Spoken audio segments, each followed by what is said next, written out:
Hey everyone, and welcome back for another deep dive. We've got a ton to cover today, from Apple's latest moves to some surprising wins at the Golden Globes, and even a little peek at what's up in the night sky this year. Yeah, So yeah. buckle up, it's going to be a fun ride. I'm excited to dig into these stories. It's amazing how much is happening in the tech world alone. Yeah, and we're not just skimming the surface here. We're pulling from all sorts of sources, 9 to 5 Mac, Mac Rumors, Live Science, CNN, you name it, we've probably got it.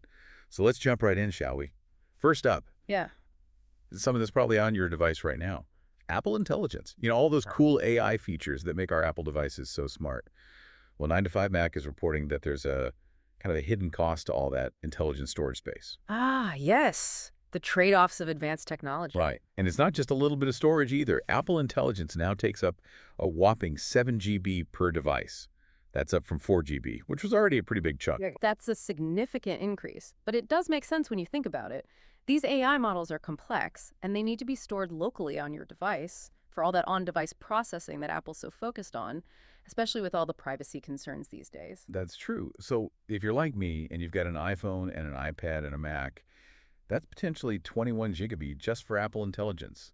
And that's not even considering the other apps, photos, videos, and everything else we store on our devices. Exactly. It definitely highlights the importance of considering storage capacity when you're buying a new device, especially if you're a heavy AI user. And it's not going to get any smaller.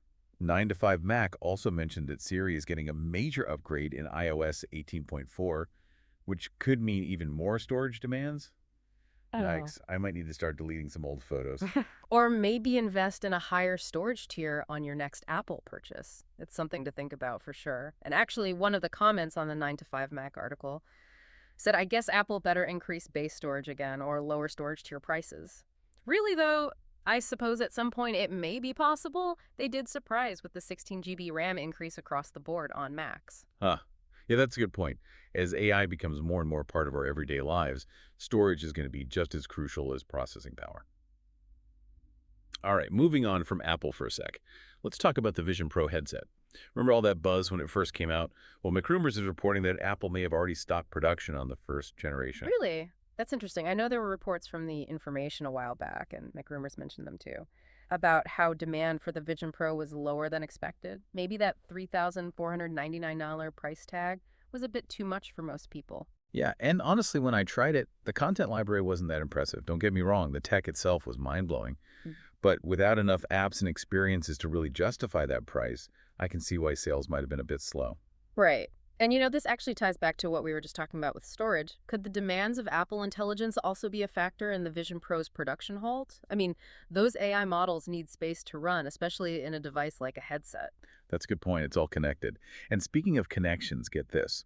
McRumors says that suppliers were initially told to make enough components for 500,000 to 600,000 Vision Pros, but now they're only making half that for a cheaper headset that Apple is supposedly working on.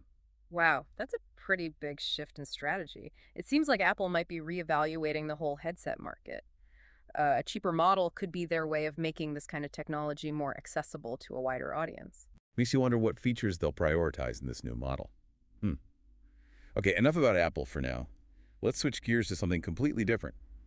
The Golden Globes. Did you happen to catch the awards show? I saw some of the highlights. It sounds like The Brutalist, that powerful drama about immigrants after World War II, won Best Drama. And Emilia Perez, which was a musical comedy, took home the award for Best Musical or Comedy. Oh yeah, The Brutalist was incredible. And I was totally surprised by Fernanda Torres's win for Best Actress in I'm Still Here. Yeah. I mean, she was up against some big names like Nicole Kidman and Angelina Jolie. Talk about an upset. It's always great to see award shows recognizing performances that might have flown under the radar otherwise. It really showcases the diversity of talent in the film industry. Totally agree. And speaking of talent, how about Demi Moore's comeback? She won for The Substance, and it's so great to see her back in the spotlight after all these years.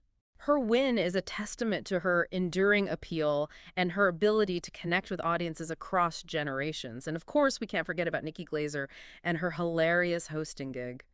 Her roast of Timothy Chalamet's facial hair was absolutely priceless. Oh man, she was on fire. She didn't hold back at all. Yeah. It's interesting, though, the Globes have been through a lot lately with all that controversy surrounding the Hollywood Foreign Press Association. They've had to really adapt and restructure to stay relevant. It's a reflection of the challenges facing the whole entertainment industry right now, navigating the post-COVID world, the streaming wars, the strikes. There's a lot going on behind the scenes. So true. All right, ready for a rapid-fire round of other intriguing news. We've got a lot to cover. CES 2025. Oh, man, they had some crazy stuff there, like a solar-powered hat. I just got to wonder, are we all going to be walking around like chargers pretty soon? Well, it definitely makes a statement about wearable tech, that's for sure. But there were some other pretty cool innovations, too. Lenovo had a rollable laptop, and the circular ring, too. That was pretty impressive. Feels like Ooh. that thing can do just about anything. Oh, yeah, that ring was something else. Speaking of amazing but kind of creepy, Huh? Live Science had an article about AI that can, perfectly mimic someone's personality. They say it only takes, a 2-hour conversation to get 85% accuracy. Pretty wild, huh? Yeah, it's incredible how fast AI is developing, but it also makes you think about, the implications. What does this mean for privacy, for security? Definitely something to keep an eye on. Shifting gears a bit, remember Talequa, the orca mother who carried her dead calf for days a few years back? Well, sadly, she's lost another calf and is grieving again. Oh, no, that's heartbreaking. It's a stark reminder of how fragile our oceans are and the impact we have on marine life. Yeah, it's tough to hear. Okay, let's focus on something a bit more uplifting. Get this. The night sky in 2025 is going to be spectacular. We're talking 3 supermoons in October, November, and December, plus a 6-planet parade in January. And Mercury even joins the party for a bit in February, making it a 7-planet show. Wow. That's incredible. I love a good celestial event. I'll have to mark those dates on my calendar. You me also. Okay, now for something a little more down to earth. Anyone looking to start 2025 off strong financially? The Motley Fool has some great advice. They always emphasize the basics, right? Getting out of debt, living below your means, making the most of those retirement contributions. Yep. Solid advice no matter what year it is. Yep. But they also suggest something you might not expect. Estate planning. Estate planning. I thought that was for, older folks. I know, right? But they make a good point. It's not just about what happens after you're gone. It's also about making sure your wishes are carried out and protecting your loved ones no matter what. Makes sense. I guess it's never too early to start thinking about those things. Exactly. And they even recommend trying to gamify your financial life. Gamify. What do they mean by that? Like little challenges to make managing your money more fun. Yeah. Competing with friends to see who can save the most. Doing a pantry challenge to see how long you can go without buying groceries. Stuff like Oh, that. I like that. It's a clever way to turn something that can be a bit tedious into something more interactive and engaging. Totally. Speaking of trying new things, I actually took on a bit of a challenge myself this past year. After reading articles in Eating Well and the New York Times about this 30 plant-based foods a week thing for gut health. Oh, yeah, I've heard about that. It's fascinating how much research is coming out about the importance of dietary diversity for our well-being. Right. And it's not just fruits and veggies either. It's nuts, seeds, beans, legumes, whole grains, even herbs and spices. I was actually surprised at how easy it was to hit 30 different foods. And I gotta say, I definitely felt a difference. Better digestion, more energy, even my mood seemed a bit brighter. That's amazing. It really shows how connected our physical and mental health are. Small changes can make a big impact. Couldn't agree more. Now, remember how we were talking about CES and all the cool tech? Well, they had this awesome fridge from Figo that can actually do sous vide cooking. Sous vide in a fridge? That's impressive. Sous vide is known for making food so tender and flavorful. Right. It would be super convenient to have it built right in. Yeah. Talk about making healthy cooking easier. Oh, and another cool thing I saw was this display from Pocketbook. They called it the ink poster. Basically, it's a framed color e-paper display that you can hang on your wall, like art. It has a super long battery life because it's so low power. That's intriguing. Kind of like those art TVs, but with better battery life. Exactly, and way less expensive. I've always loved the idea of those RTVs, but they just use so much energy. This seems like a much better solution. It definitely fits the trend of integrating tech into our homes in a more subtle and energy-efficient way. For sure. And speaking of seamless integration, remember those open-ear headphones that have become so popular? Well, Shox just announced their newest model, the OpenFit 2. I've tried some of their earlier models. They're great for staying aware of your surroundings while still enjoying your music. What's new with the OpenFit 2? They've supposedly improved the sound quality even more, added multifunction buttons, and they're using Bluetooth 5.4 to reduce lag. Definitely have to check those out. It's great to see companies continuing to refine existing tech, making good products even better. So true.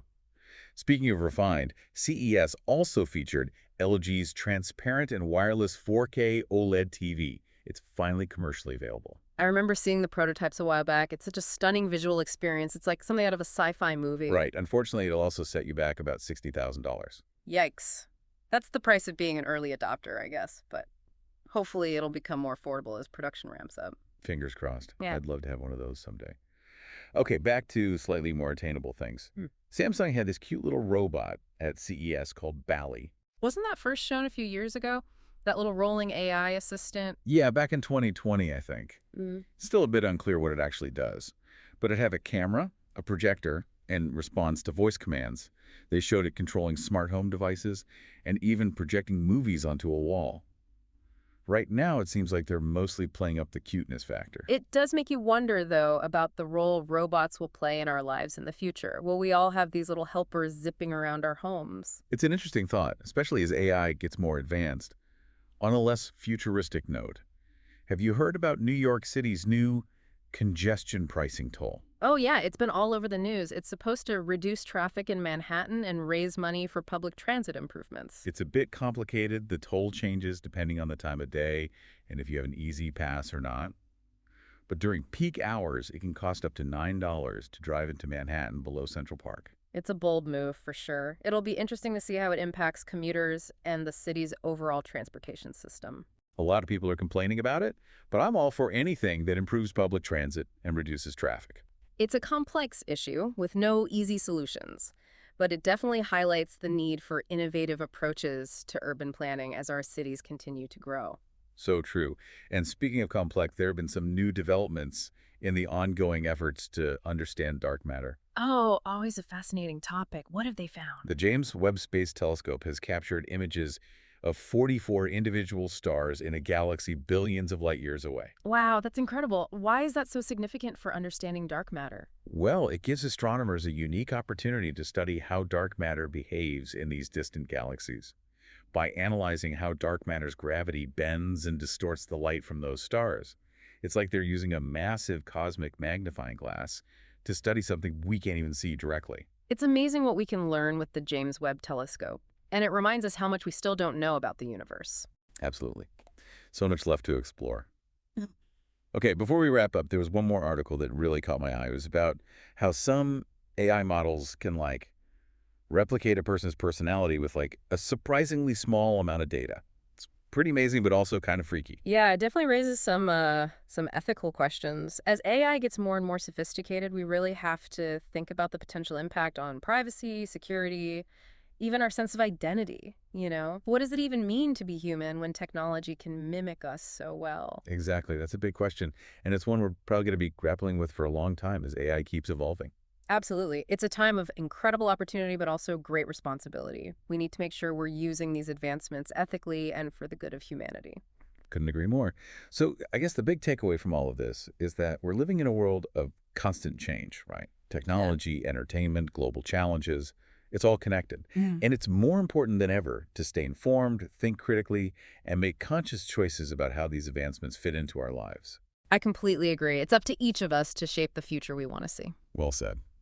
Well, that wraps up our deep dive for today. I hope you found it as thought-provoking as we did. Until next time, stay curious, stay informed, and keep exploring.